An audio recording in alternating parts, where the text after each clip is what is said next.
everyone, and welcome to the HomeTech podcast. I'm Seth Johnson, joined as usual by Jason Griffin. Jason, how you doing, man? I'm doing great, Seth. How are you? Good. I'm glad we could sit down and talk this post-CES week. Needed a little reminder this week that it was Wednesday, actually. Yeah. That's weird. Dad brain, I guess, is what they call it. It's good stuff, man. Hopefully that's treating you well. A little inside joke there. Seth nearly forgot that we were... Nearly. It was 10 minutes after I should have been online with you.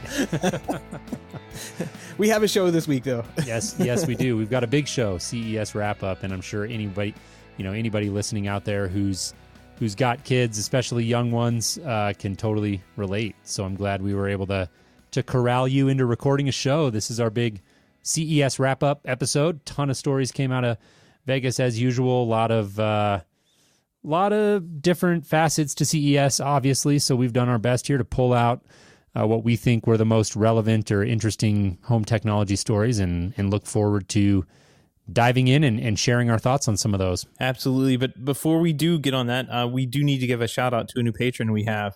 David Williams. Want to say thank you very much and give a shout out to him for donating at the $5 and up level.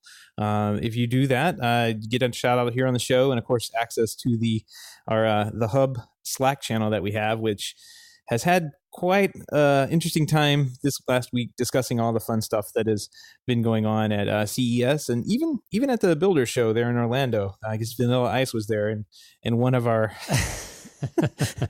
I know. I'm so bummed I missed it. I know. It's right down the road, too. If I could have just made it, I would have gotten to take a picture with Vanilla Ice at the Lumber Liquidators booth. So definitely want to give a shout out to all our patrons and David Williams this week for helping out with the show. If you're interested in supporting the show, check us out over at HomeTech.fm/support. There's got a couple of links and different ways you can support the show. One being our patron page, and a couple of other different ways as well. Yep, absolutely. And one other just quick housekeeping thing here before we jump into CES. If you were listening to last week's episode, we teased an interview with Ram Malasani from Securify about a new feature that we think is pretty cool that they pushed out on their Almond 3 routers related to kind of these DDoS attacks that we've been seeing. Anyways, long story short, Ram, we are rescheduling with. We had some things come up, so we're pushing that out. Hoping to get him on next week. So if you're tuning into this week's episode and hoping to hear from him, definitely check back with us next week, and we're hoping to get him on. But let's jump in here. We've got a ton of ground to cover with CES, so let's just dive right in. We've got first and foremost, we're going to start with voice control, and I think that's a pretty obvious place to start. That was pretty unanimously in the tech press the biggest story to come out of CES, and for good reason. Seems like Amazon just is absolutely dominating the voice control game right now. I didn't hear as much about Google Home. I'm sure there were some things going on there, but really probably the biggest theme to come out of CES this year, I would say by a long shot, was Alexa and the momentum that they have with that platform. Yeah, and they've got a year running into it. So last year, I think Amazon, stole the show with voice control, with the amount of product that was integrating with it. This year, even more, they stole the show. But Google hasn't actually been at the table very long. They just released Google Home. They even more recently released the API to integrate and interact with Google Home. So these are all corporate type companies. They're not going to grab a product in October, November time for a show at CES and show off a major feature and integration at CES a couple of months later. That's just not going to happen. So I suspect next year we'll have even more to talk about with voice control. I'm thinking I need a new sound effect for this. Maybe this one. That's a good one. That's solid. I know you've got quite a few to choose from there, so we may need to run through a few options. But that one seemed like it would work. Yeah, Alexa really. I saw one story, I guess, has topped, looks like 7,000 skills now on the Alexa platform. That's a 7-fold increase in 7 months. Lots of sevens there, I'm realizing as I'm saying it out loud. But Man, that's impressive. A lot of momentum. I think these things clearly reach a critical mass, and when you've got a lot of people developing towards a platform, it tends to draw even more people in because you just get that effect of everybody's doing it, and so companies are really rushing on board. But I agree with you. I think Google Home is, if we fast forward a year and project forward to the end of CES next year, I think it's a pretty safe bet that you and I will be sitting here and talking about some of the significant stories that Google Home came out with. But clearly this was Amazon's year at CES. Yeah, I'm not hitting that button 7,000 times, so it's we'll just have to leave it at that. How about not even 7? No. Even it gets 1. Okay, fair enough. 7 times might be overkill. But let's talk about a couple of specific products. And actually, speaking about Google Home versus Alexa, there was an interesting one I saw. Tribi.io. I'm not sure how they're pronouncing this, but looks like a connected speaker and actually being advertised as a home automation hub. I'll give you a pause there. Thank you. Got to find the right button. I know you got a lot of them now. Yeah, interesting. There's a video. We won't spend too much time talking about this. A very, I would say, CES looking product, and I think you probably get the gist of what I'm saying there. Home automation hub, but I think the interesting twist to this that certainly got my attention is the fact that Google Home and Alexa integration built into one product. And I have to wonder how much of that we'll see. You've got a lot of competing VUIs out there now, and I'm wondering if there's going to emerge some sort of market for voice control hubs that can bridge the gap between something like a Amazon Alexa and a Google Home product. I don't know. Interesting thought. Yeah. And this little thing, it also has if this then that functionality. So this little thing looks like it could be interesting if it works as they're showing off. There's a video that we'll link to in our show notes. Let's see. This one will be HomeTech.fm/143. So we'll put a link there for the trivia video. It looks interesting. It's got like intercom capabilities where you can call people. It looks like kids can use it to play music, and it'll bring in Spotify and Audible for books, reading books and that kind of thing. You can take voice over IP calls and voice messages. So they're building a lot into this little box for $199. Yeah, I'm curious to see if something like this ever really does ship. It says set to release this quarter. If it does, it's a whole lot for $199. Yeah, that's always kind of the thing with CES. You never really know what's real and what's not. How about this Aristotle product? Did you see that one? This looked interesting. I did. A bigger company, Mattel. Yeah. Yeah, it's a $300 gadget. It's it's a kid-friendly Amazon Echo, essentially. I think this is a interesting trend that I suppose we're going to see more of. Is we've thought about Alexa mostly as it being built into the Echo, but I think we're starting to see the first signs of really the Alexa platform kind of proliferating into other hardware companies. And this one I thought had a couple of interesting twists to it. Yeah. I mean, being specifically for kids, this is it's got some specific features. I think we can kind of go through, like logging wet diapers and feedings with voice commands, recognizing when babies wake up. Yeah, of course, logging wet diapers. That's something that we all want to do. Automatically reordering diapers from Target and Babies R Us, and looking for the best deals and coupons and that kind of thing. So there's a little like shopping aspect to it. But I wanted to cover a couple of these that I thought was interesting. It answers questions until your child falls asleep. So I saw that. I'm not quite sure what that means, really. Let the robot do the parenting, I guess, is what it means. It can host sing-alongs and teaches the ABCs and 1, 2, 3s, which is fun, I guess. It's kind of what all the kids' toys do these days. Optionally requires kids to say please when they ask Aristotle for things, to help you teach them manners, which is interesting. That's kind of funny, actually. That reminds me of a story I think we talked about. I know we at least had it on our queue at one point. It was, Amazon or Echo is teaching my kid to be an a-hole. Yeah, I remember that one. I just remember that story. I don't remember what the gist of it was, but I could totally see that. I actually think that one is kind of interesting. Yeah, it's not a bad feature. I don't think it is. And then one I thought was funny, helps kids with homework.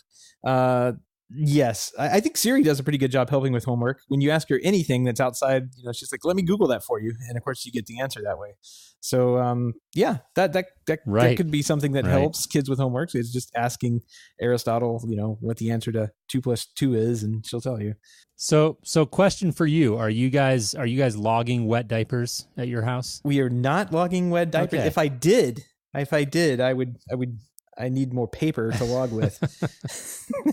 Turns out. I was going to say that was, that's a very much a first time parent thing. Interestingly, we did a lot of logging feeding times and all that sort of thing with the first one. And then you get to the second one and you're just kind of like, whatever.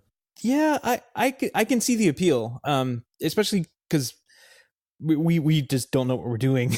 Yeah, essentially. Well, you're if something happens, it's like, well, we have all this data to back us up that we actually fed her, but I guess we're not going to have that. Yeah.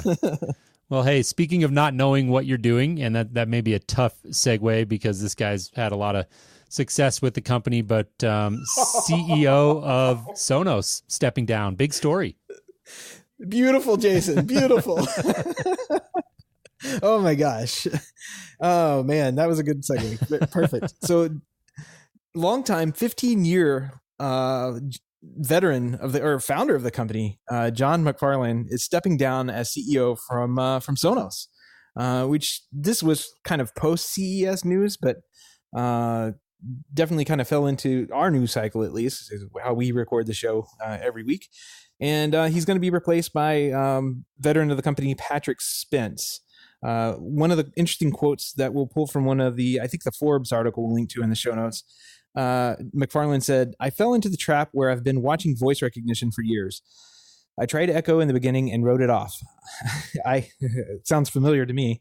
I had too many distractions at the time. I wasn't playing at the level I should have been playing at, in all frankness." So that's an interesting quote. It sounds like Sonos was just blindsided by the success of Amazon and the Echo platform. Yeah.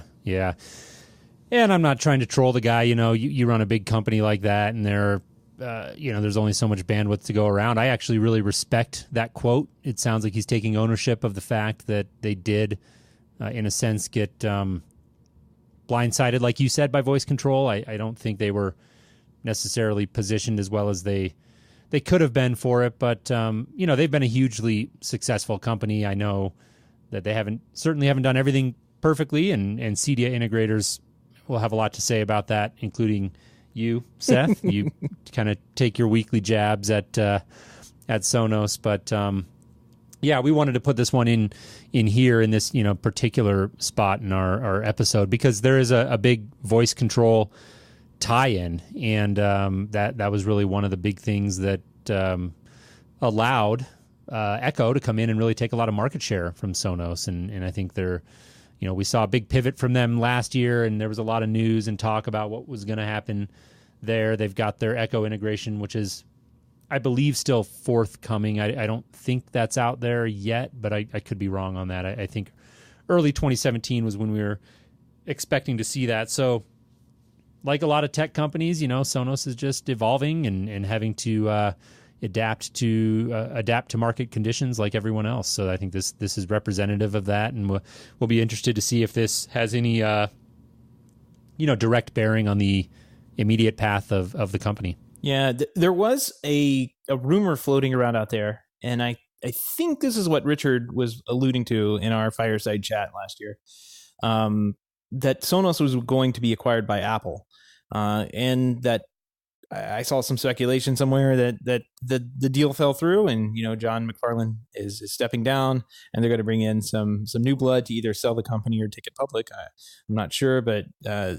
I don't know. I don't know how this is going to. I was hoping that we would have our AirPlay put into Sonos, especially now that Apple has discontinued the airport line. So the only way to get AirPlay into a Sonos system is not going to exist anymore. So it would be very nice to see.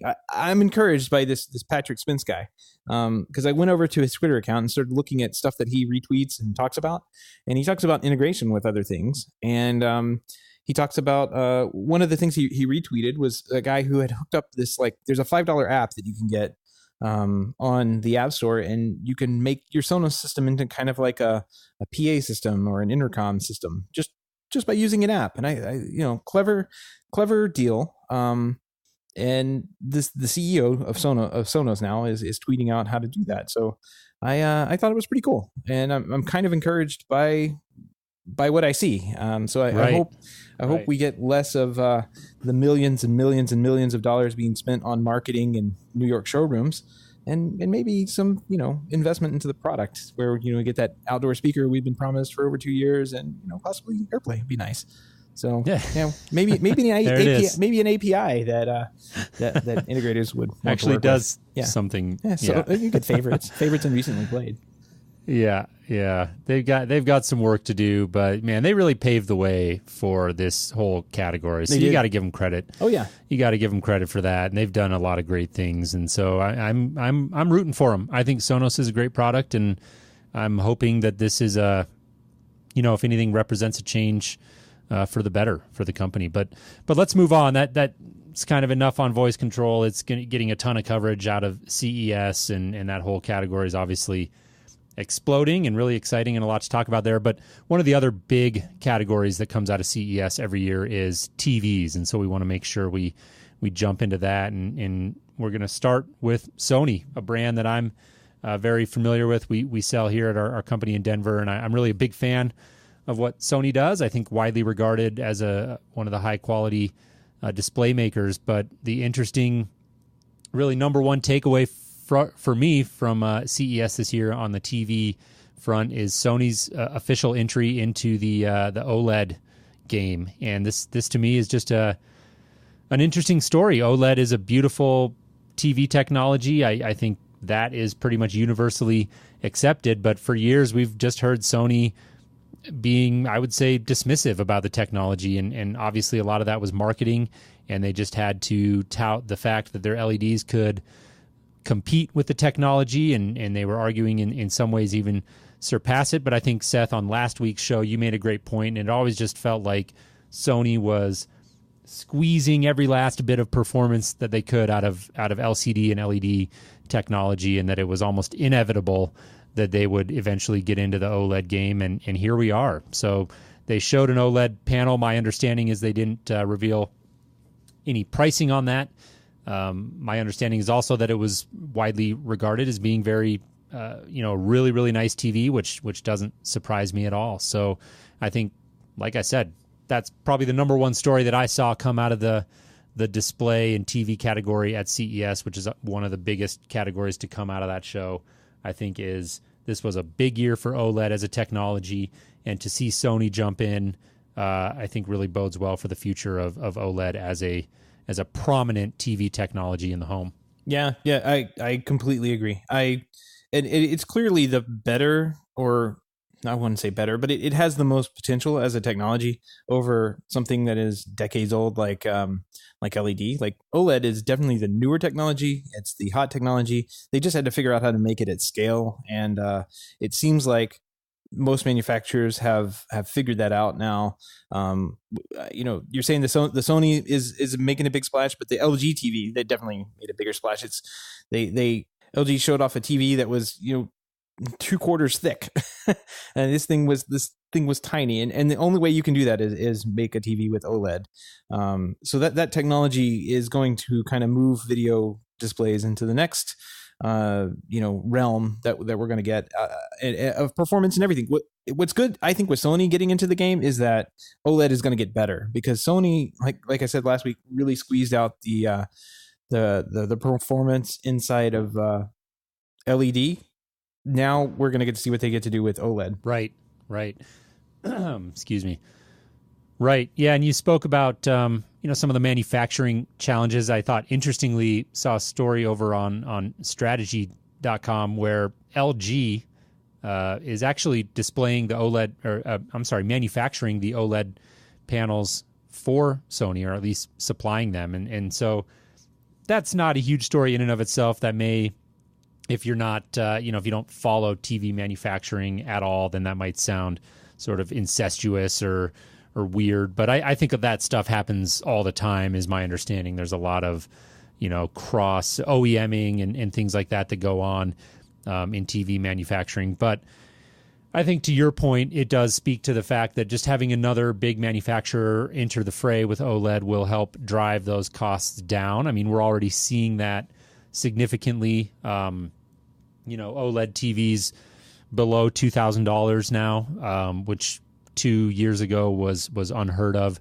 And so that it is happening, and it is happening quicker than you might realize if you're not really paying attention to that category. So I'm excited. I'm due for a new TV here at our home, probably within the next, year or two. I'm not in a huge rush, or I'm still a big fan of the one we have, but just kind of want to upgrade and get something a little newer and nicer. And I think I'm just going to try to squeeze maybe another year or two out of the one we've got, so that OLEDs can come down even further, and then that's when we'll splurge. Yep. I suppose you're not going to be excited about how these thin OLED TVs, how they're going to require external power supplies, or have, like Sony cough has done in the past, where they have the thin TV at the top, and then as you get down towards the bottom, it kind of wedges out into this massive power supply area. Yeah, it flares out. Yeah, it's funny you mentioned that. I was just actually out on an install with the guys last week, in fact, and client had gone out and purchased their own LG OLED TV, and I got to say, it presented some challenges to mounting it, because and it was probably just us being a little paranoid, but at the top of the TV, this thing was so thin that when you picked it up off the floor to get it up onto the actual bracket, you felt like you were going to break the thing. It was so thin. But I just didn't see the benefit of making the top of it so thin, other than just marketing being able to say how thin the TV is. But it's just it's not true, because the bottom half of the TV, if you looked at it from the side, you look at it from a profile view, just flared out, and it was a solid, probably an inch thick at the bottom, or maybe 3/4, which doesn't sound huge, but when the top of the TV is as thin as it was, it just, it's become this total marketing thing, and TV makers are competing to make the thinnest possible TV, and I get it, but it just doesn't account for some of the logistics. And even on the TVs that don't flare out the way that we're talking about, you've got other TVs, like I think the LG one that was revealed this year, where you've got basically a mandatory sound bar that has all of your HDMI inputs and your power supply, and that hooks up to the TV through one thin cable. And if you're, it gets even worse. The thin cable that you're talking about isn't CE rated, so it's not rated to go. It's not rated to go in the wall. Oh, so you can't pull it in the wall. Oh, brilliant. No. I mean, you can if you put conduit in, I suppose, but you're not going to be able to do it. No one's going to do that. No one's going to do that. Everybody's going to poke 2 holes in the wall, run this thin ribbon cable from the soundbar up to the TV, and mount the TV flat against the wall as they want to. But yeah, no one's going to do it properly, I'm sure. Well, and it's just difficult, and I know this is you and me, Seth, speaking from our position and background as home technology professionals and working in environments where we're, it's often the norm for us to want to remotely locate sources in a mechanical room or an adjacent closet or something like that. And having that external sound bar that has all of the inputs and everything, it just presents a lot of challenges to that sort of installation environment. And clearly, I get it. The TV makers are concerned about the mass market, so I understand the decision there. But from an installation perspective, it certainly doesn't make things easier. And I would happily, if I was putting a TV in my own house, I would happily take the extra thickness of the TV to be able to, not be locked into using their soundbar. Right. It would be nice if they had like got rid of the speakers part of the soundbar, right, and had a little breakout box like some of those Samsung TVs have, and just run the ribbon cable between the little breakout box like those TV, and you could actually do one of those recessed wall boxes and all the power and little video inputs and everything inside of that. So I wonder if they'll come out with something like that, because the soundbar, Right. there's no way you could Right. do that. We could mount that inside the wall behind the TV. Yeah. Yeah. Good luck. Good luck with that. Anyways, you mentioned Samsung there, and speaking of Samsung, they're not really getting into the OLED game right now, at least, but they did release a technology, QLED or QLED, and we alluded to this last week, and this is actually, I would almost say, the rebirth of quantum dots. 2 years ago, all the TV makers were talking about quantum dots, and that looked like it was poised to be the next big thing, and then it just kind of fizzled out. But it looks like Samsung is doubling down on that technology, and it is an interesting technology that looks like, potentially at least can produce a really nice picture. And that was Samsung's big push this year, was their QLED TVs, and they're touting those as potentially being better than OLED, which sounds an awful lot like Sony last year. So it'll be interesting to see next year if Samsung is following suit and getting into the OLED game as well. I predict that they will be. Yeah. It's interesting. This QLED technology that they're having, says they're getting brightness up to 1500 to 2000 nits, which is a new term I guess we're going to have to learn. These nits. This is the measurement of brightness from a screen. Yep. So we'll have to cover that one of these days. But let's see. The flagship TVs in 2016 were about 1000 nits. And they're claiming that these new QLED TVs can do 1500 to 2000, and that's pretty substantial. I think it's double, but I think it's pretty nice. Looks like they're also doing the DCI-P3 color volume, which is we're gonna have to talk about all this one day. It gives you more color depth and everything inside of inside the TV, makes the picture look richer. And of course, if you're getting the brightness, you're getting the darkness. The picture is going to look way better than a TV sitting next to it of comparable spec. But we'll have to see what they look like sitting next to the OLED and the QLED. To put them right by each other and do a shootout one of these days. Yeah, would be nice to see what they can do. Say, did you see the Samsung had this lifestyle TV? Did you hear about that? No, I thought I did. It's like the one that stays on all the time, right? Yeah, that was some of the headlines were touting it like that, but really it's actually interesting. We do this sometimes in the high end of the market where we get like motorized art to cover up the TV when it's not in use, or there's specialized TVs that go behind the mirror, so you could, when the idea being that when the TV's off, I don't want it to look like there's a TV in the room.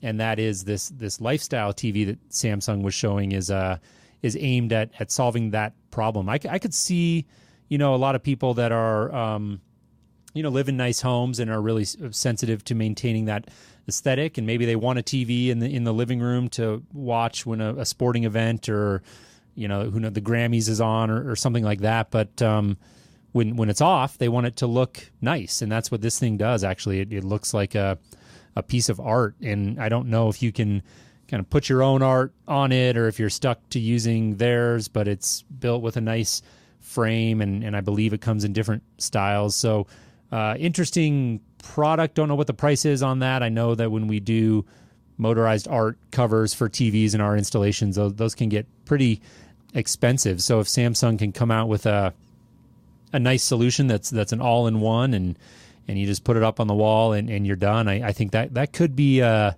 hit. It's not going to be a mainstream type of product, but in the right crowds, I could see this thing sort of catching on. I thought it was an interesting idea. Yeah, I agree. I think it's we covered a company like this at Cedia this year, that they were doing like a picture frame that you could kind of hang on the wall, and it had an LCD screen inside of it. Nowhere near as big as what they're showing off here in their keynote from Samsung, but I thought it was a good idea, where you could put up your photos, and it kind of had this matte finish on it where it looked like it was a photo if you really weren't paying attention to it very well. But then it was an actual screen. So really cool to see a major manufacturer kind of dip their toe in that kind of niche market. Kind of curious to see that there's really no details. They only spent a moment talking about it during the keynote. There's really no details on it, so hopefully we'll see something in the future. Yep. Well, last story here we want to touch on in the TV video realm is the release of the HDMI 2.1 spec, which was announced at CES 2017. And, I kind of have to say I got a laugh out of this because one of the big things that they're touting is that the 2.1 spec will be ready for 8K. And I'm sitting here thinking to myself, we can't even really handle 4K correctly yet. So can we maybe walk before we run, right, is kind of what I'm thinking when I read this story. But I get it. You got to get the spec forward-looking, and you got to keep developing. And so this thing has faster data rates and, an enhanced audio return channel, which will allow it to do more formats than ARC could do before. And so there are some interesting facets to this story, but HDMI is just nonetheless still that technology that we all love to hate. Yeah, I see that this is going to have a couple more interesting features on it, and more headaches, I guess. Always. But I think that we better get ready to go out and replace all of our HDMI cables with these new HDMI 2.1 cables. I'm sure they're up on Amazon already, right? Yeah. Oh yeah, nice, definitely. Anyways, let's move on here. I should say, wanted to talk about HomeKit specifically. I thought this was an interesting paradox to me because as I was watching all my feeds and bookmarking stories throughout the week, I felt like HomeKit actually had a fairly strong showing at CES this year. They wasn't like the blockbuster story by any means, but I felt like, for somebody who was watching and paying attention, that there was a number of HomeKit products that came out. And then I saw a couple of other articles come across in the press of people sort of dismissing HomeKit and saying that this was a horrible year for them and that everything they did was boring at CES. And I thought that was an interesting paradox. To me, I felt like HomeKit actually had a decent showing at CES. I don't know. What do you think? Yeah, I saw some of the same articles too. Like HomeKit was boring and didn't bring anything to the show, and Amazon was showing off their 7,000 new skills. And we start going through the roundups, and it looks like a lot of devices came out supporting HomeKit this year. So I think it was a net positive for HomeKit. I've been experimenting with some HomeKit devices, namely an Ecobee thermostat here in my house, and it works great. I mean, there's really no problems with it. So I'm going to be expanding out a little bit further in the future, but maybe getting one of these I know you're going to like this, the Instant Switch by iDevices, a tactile switch. Oh yeah. It's speaking my language. It uses Bluetooth to pair with other iDevices and can turn on things and do all sorts of fun stuff. But it's like a Decora style switch. You can install. You can actually just stick it on the wall. It's like what are those? The Pico devices. It looks like that. You could just stick it on the wall and it powers with a battery for. So is this actually a like a wireless device, like a Pico style remote, or is this an actual dimmer that hooks into the high voltage wiring? No. It's more like a Pico. Got it. More like a Pico, and it's $50. So not bad at all. Oh, very cool. I think it looks really good. Yeah, looks really good. Yeah. I don't know what the comment that particular author. I don't even remember where I saw it. It doesn't matter, but the gist of the article was that HomeKit was really boring this year, and then I'm scrolling through another story that has a roundup of HomeKit products, and you've got Honeywell Lyric home security and control system. D-Link came out with a camera. You've got the iDevices Instant Switch, which I think was that the one you were just referring to. You've got Yale Smart Lock. You've got a NetAtmo, had a smoke detector, Chamberlain garage door opener, Sensory Voice Genie. I'm not really sure what exactly that one is. Leviton Decora light switches, Incipio Command Kit wireless wall switch. The list goes on here. Smart light bulbs. And you're just about halfway done on this list. I mean, there's a lot of stuff that came out. That's carrier thermostat, environment monitor, Grid Connect, Bluetooth extender. So, a flood sensor. I'm sorry, I know I'm going on here, but I'm just trying to prove a point that there was a lot to me of products for HomeKit. To me, this felt like a breakout for HomeKit because that's been the story about HomeKit for the last couple of years since it came out. We've all been griping that there hasn't been enough. And to me, this CES felt like a turning point. So I was just surprised to see that some people were dismissive of that. I don't know what's boring about that. Those are very core smart home devices that are very valuable to people, and they cover a whole wide spectrum of the smart home. So to me, again, felt like a great year for HomeKit. Right. And when you say HomeKit, that of course that's Apple, but we're talking about voice control already. Is that the right button? I have no idea. I can't even remember now. So you can fix it in post. Yeah, fix it in post. Right.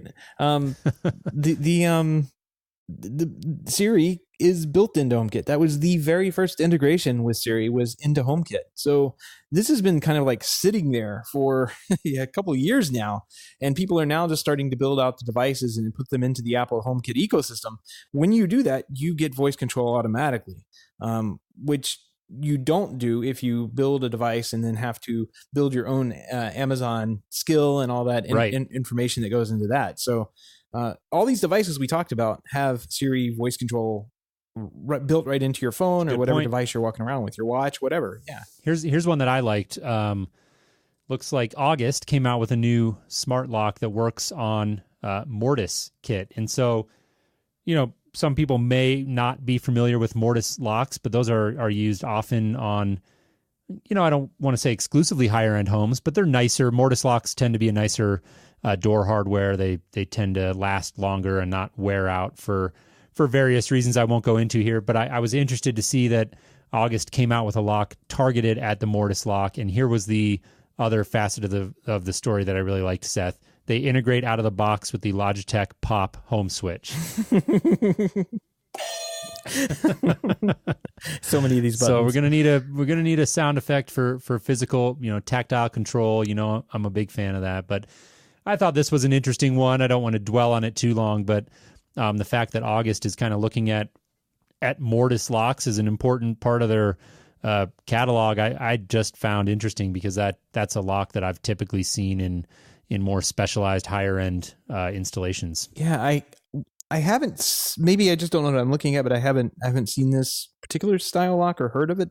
What we have are these like 7-point locks where the doors go up, down, and then there's a couple of other locking points across the side of the door. I guess they have them here for hurricane reasons, but I don't foresee a future where August is going to integrate very well hurricane with lock. Yeah, yeah. I learned all about Mortis locks recently when I was actually going through this speccing a sort of a simple smart lock access control solution on a higher end job that I sold, and they're really about, again, just over time, traditional deadbolts, because of sort of this bounce back effect when you're closing the door constantly. They tend to wear out and get a little bit loose, and Mortis locks don't. They're a little bit more rugged. So anyways, just a different kind of lock, and August expanding their product catalog, which I think is great. August has I think a pretty good reputation from everyone that I know that's used them. They seem to be well regarded, and I just thought the integration with the Logitech Pop, that was going to catch my eye. Yeah, definitely. Another cool device that we saw come out for Siri and Alexa, for that matter, is a $60 Wi-Fi light switch. And this one is actually kind of cool because it mounts inside the wall. Can be integrated with both Amazon and Apple products. So that's pretty cool. I can't really say there are too many devices like this out there. Aside from, maybe the Lutron stuff that exists. Of course, Insteon, Lutron, will both do that. But this one kind of bridges the gap there between Amazon and Apple. So very cool. And I like those so much more personally than like smart light bulbs, because the smart light bulbs are easier to install. But if somebody walks up to the dumb wall switch and turns it off, then your smart light bulb stops working. There's no power to it. And so I think that to do smart lighting, it's such a better approach to just put some decent LED bulbs in the fixtures and get a smart light switch in the wall. And you're right. Really, prior to this, the only way to really do that has been things like Insteon or Lutron. And so to see more options there and an in-wall dimmer that has HomeKit built right into it, bodes well. I think that's a strong addition to the HomeKit ecosystem, and look forward to seeing more of those sort of products come to the market. Very cool. Yep, absolutely. You ready to talk about some hubs? Well, I should ask you. You got that bell ready? It's warmed up and ready to go, yeah. So I think this may be a rapid fire type of story here. I don't know how much we want to go into these. We've talked about a couple of these. So we have. Yeah. We've talked about a couple of them, and we can at the very least we'll include a link to a CE Pro story that kind of has a roundup, and people can go check them out themselves. But you've got the Blaze automation. Seth, save your bells till the end, please, on this. Done. IOTA's looks like a smart home hub targeted at renters. I feel like we may have talked about that one before. Smart Beings, AI-based smart home hub and cloud-based platform. Silicon Valley startup, it looks like there. Zmodo MeShare. I'm not sure what that one's all about. The form factor almost looks like a canary. Yeah, both those last two look like they maybe look like a canary. Let's see. Ignis Chameleon, a smart home system that connects to sensors and actuators in the building through a gateway. Invoxia Tribe. Tribe must be the manufacturer. Oh, that's there. the one. That's the little speaker one we talked about earlier. Yeah. Here's the one from this one we talked about last year. The Mix. Oh my God, I don't even know how to pronounce this thing. I think we gave up on it then too. That's not a new one. The stackable platform. That one's actually kind of interesting. Yeah, if you're listening to this and you're curious, if we can intrigue you enough to click through and look at any of these links, I would say that one is actually the most interesting one. And the picture in the CE Pro article doesn't really capture it. This thing is massive. Yeah, it's very, very large. So I don't know. I think the point here of this story is that the home automation hub, even though we're not hearing about it as much as we were back in, say, 2014, is very much alive and well, and there's still a lot of development going on there, but it's really hard to say how well any of these companies are going to do given the landscape. And I think the increased consolidation that we can expect as companies like Apple and Google and Samsung really get their act together. There we go. Get a bell. Just one bell, I think, is a collective bell. A collective bell. Hey, one of the really cool stories I saw come out of CES, or I think it was right before CES, was Lutron Caseta now works with the SmartThings ecosystem, which is, I think, huge news. Especially considering, Samsung is the driving force behind SmartThings. So I think this is a huge pickup for Lutron and really a huge pickup for the people who are using SmartThings. I think this is great. So now you can control your Caseta lights via your refrigerator. Yeah. Yeah, absolutely. That would be great. Well, I think it's a big pickup either way. And I'm glad that, the people in SmartThings, I know they had the ability to do maybe some Z-Wave devices, but this Lutron Caseta system, I mean, you've used it, I've used it. It really is a great product. Yeah. And you could do shades too. Like, let's not leave that out. Like, that's part of the system as well. So I think it's kind of a favorite of ours. And, people like Richard, who's a big Insteon fan, but he loves Lutron Caseta as well. So Richard Gunther. Yep. Yeah, I think that, this is a good addition for Lutron. They're a very well-rounded company in terms of, we've talked about that a lot in episodes past about their approach to the market and really being everywhere. I feel like they do a great job of that. And clearly this is a big win for SmartThings users because Caseta, arguably the best sort of entry-level lighting control system out there. I think it's, to go back to my point earlier, it's head and shoulders above using something like a Philips Hue, in my opinion, just for the integration and controllability and just the architecture, the way it works is just, I think, objectively better. And so to have this sort of product available in the SmartThings ecosystem is a big win for Samsung and the user base as well. Yep, absolutely. You're not using toys for your lighting control, which is Right. what I think the Hue and the Life FX, Life F, whatever those things are, the Lifex, color changing yeah. bulbs. Yeah, I mean it's just a toy. Put it in a lamp and call it a day, but don't make that your main lighting in your house. You're just asking for trouble. Yeah, it's kind of like it's good for like accent lighting and things like that. I see the value in it, and I think they're fun, and I'm certainly not dismissing it outright. But I think, like you said, for a functional, like day-to-day lighting control system, something like a Caseta or any sort of in-wall dimmer is just so much better. So Yep, a better experience for you, a better experience for the other people in your house that may have to work with the equipment as well. So we've talked about all the good stuff. Let's talk about some of the crazy stuff we saw. Yeah, no CES show would be complete without a few gadgets, right? Yeah. So first up, we're gonna put a link to a video of Nick Offerman reacting to nonsense gadgets of CES 2017. Great video. So the first one he picks up is a toothbrush with a video camera on it, where you can, I guess, go back and review. Yeah, that'll give you a taste for that, and definitely worth a quick minute of your time. We'll include a link to that. Once again, HomeTech.fm/143 is where you'll be able to find all the links that we have talked about in this show.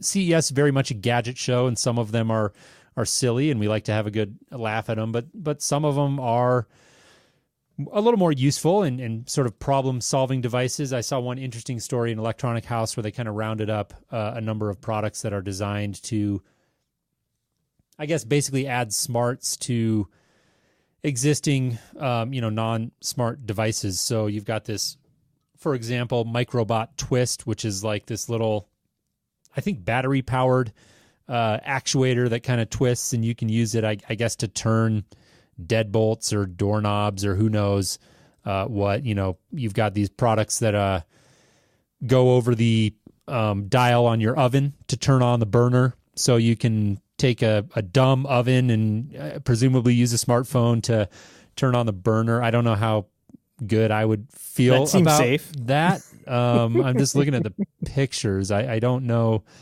how that really works. I'm pretty sure I'm looking at a oven burner. I don't know. Maybe it's a propane grill. Who knows? Auto slide, automatic door system. So take a dumb sliding glass door and be able to actuate it.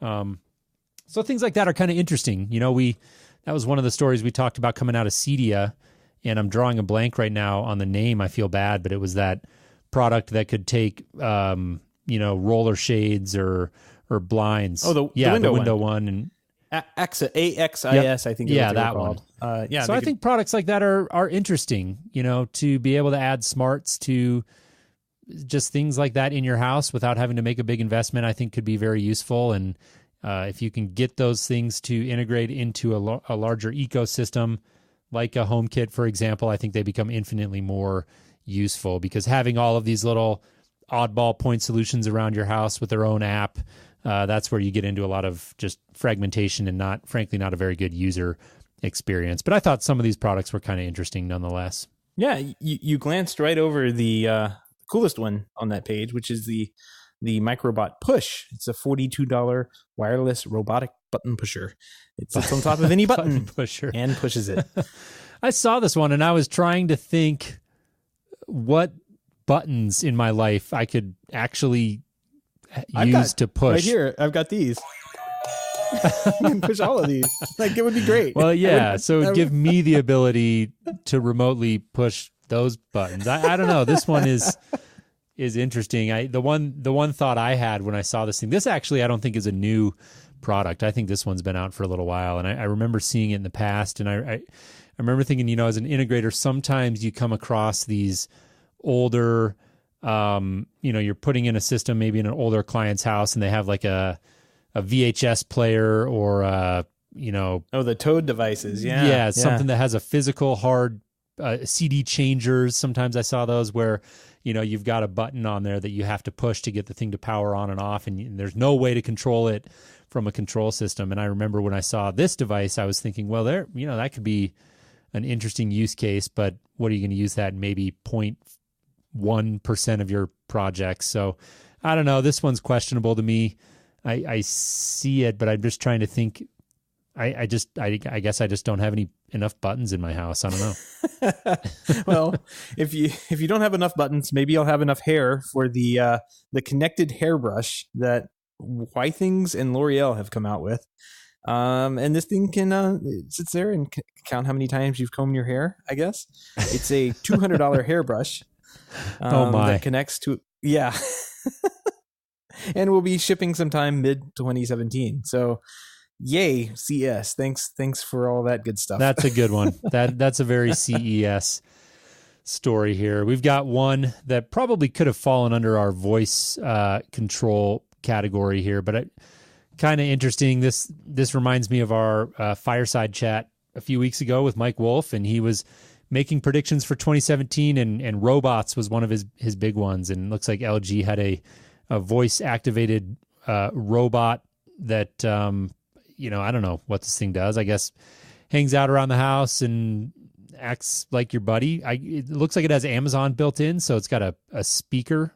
I don't know. This thing looks pretty goofy to me, but proof of concept, I guess. I think robots, to Mike's point, maybe a part of the smart home of the future, but I don't know that I see them as necessarily being like whatever that character was in the Jetsons that Rosie brings you a cup of coffee and whatnot. I think it may be a little more subtle than that. Things like the Roomba, for example, like robotic vacuums and stuff comes to mind. I don't know. This one looks a little bit goofy, but LG's got some money to throw around, so why not, right? Yep. Yeah. They what I saw from this one, people who saw it, I remember seeing reports of people talking about this little voice assistant robot that they came out with, and I guess it has little creepy eyes that appear on the front screen, and it looks at you. So it does like its own little weird facial expressions as you talk to it. And, good. Yeah. It's got creepy eyes. It's only that's compelling. Well, we're only so far away from that. The wink creepy robot. Before we the perverted robot. Pervert robot. Yes. Yeah, that's right. I'll have to dig that link up and put it in the show. Well, here's one we put under gadgets, and I don't know. This thing, it looks like it won a Best of CES from the Wall Street Journal, but I think the product design on it, Seth, you thought was a little bit questionable. The Ring floodlight cam.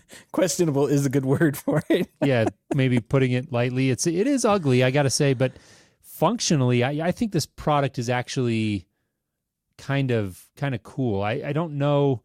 I guess this has got to power off 110. There's no way this is battery powered. Yep. So that's good. It gives you an outdoor camera option. The lights, from a security standpoint, I think functionally a good product, but it does look kind of like a spaceship or something. Yeah. So I'm looking at the pictures that they have on their website, and now that I kind of get it, that it could mount under the eaves of the house, which I guess is where the majority of these floodlight type things are. Floodlights, yeah. That's where I would mount it up.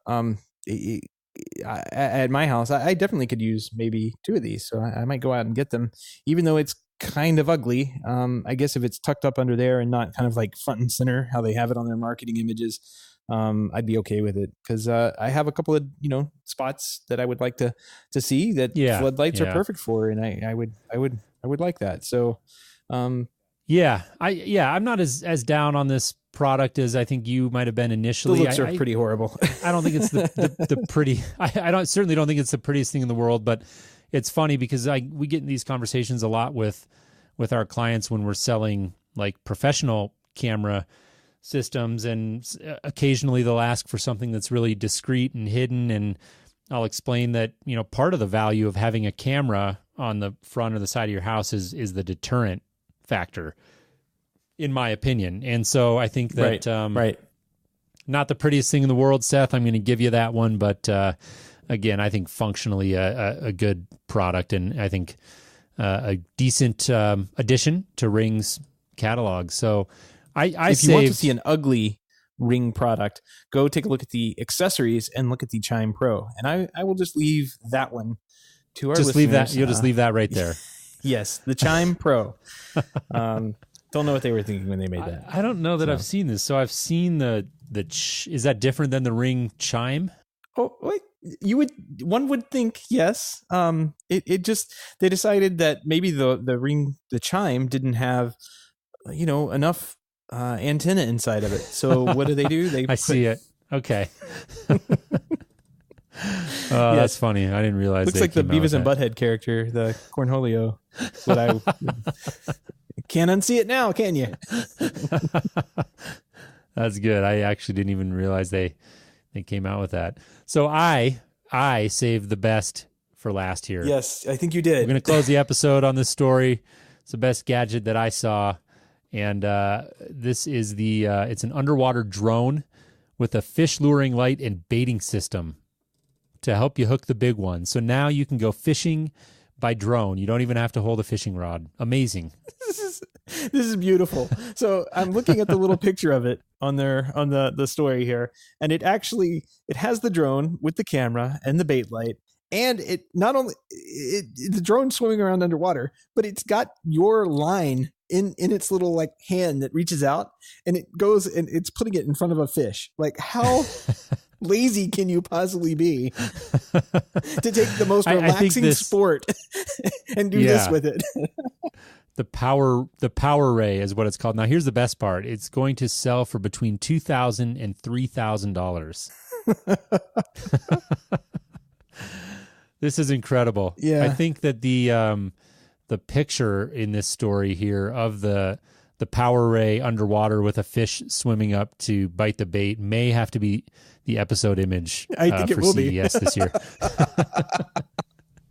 Oh man. I mean, if that doesn't embody it, I when I saw this headline, I clicked on it instantly. I'm listeners may or may not know, I'm an angler when I can get out and do it, and I love fishing, and this thing to me is just frankly ridiculous. But it's CES. You wouldn't use this to fly fish now, would you? This I think if there was anything that was like on the complete polar opposite end of the fishing spectrum from fly fishing, it would be this one. You were asking me before the show, like, how would you use this like in the rivers that you fish? And I'm just shaking my head going, Seth, you wouldn't. A trout would not swim within, a mile of this thing. But anyways, this is just, it's funny. I don't know. I have no idea how serious this is. It's one of those products that you just don't know if it's ever going to ship. And if it was like $200 instead of $2,000, I may consider buying one just to take it out to a pond sometime and throw it underwater and see what happens just for the hell of it. But $2,000 to $3,000, just throw $200 in the water. That's fine. Could be kind of entertaining. But yeah, this thing is, I thought, emblematic of the gadgetry that we see out of CES, and it's a fun show for that. I have a good time watching CES every year, and this year was no exception. We had a lot of significant stories that I think represent the future of the industry, and a lot that are just kind of silly, and that to me is the whole fun of watching CES. So I enjoy it every year. Absolutely. I mean, I'm glad that we got so much out of it this year. It was kind of a boring show to kind of watch remotely. I wish I did have the opportunity to go this year. But I think that in retrospect, kind of looking back and all the stuff that happened over the entire week, I think it was a pretty good show, especially for the home technology market. I think we got some good stuff out of it this year. Yeah, I think it was your typical CES, really. I think it's easy to try and put CES in buckets and say, oh, this year was a good CES or a bad one, or we didn't have any blockbuster unexpected stories. But CES to me is pretty consistently, it's such a large show that it's pretty consistent in my mind. Every year you get some good, some bad, some silly, some significant, and so you just have to kind of dig through the noise and find what's relevant and interesting. And so I thought this year was no different. Yeah, absolutely. Well, I guess that puts a nice little cap on our CES 2017 coverage this year. Yep, it does. I enjoyed sitting down and chatting about it with you, Seth. We'll let you go and look forward to another fun show next week. Sounds good, man. I will talk to you next week. All right. Take care, Seth.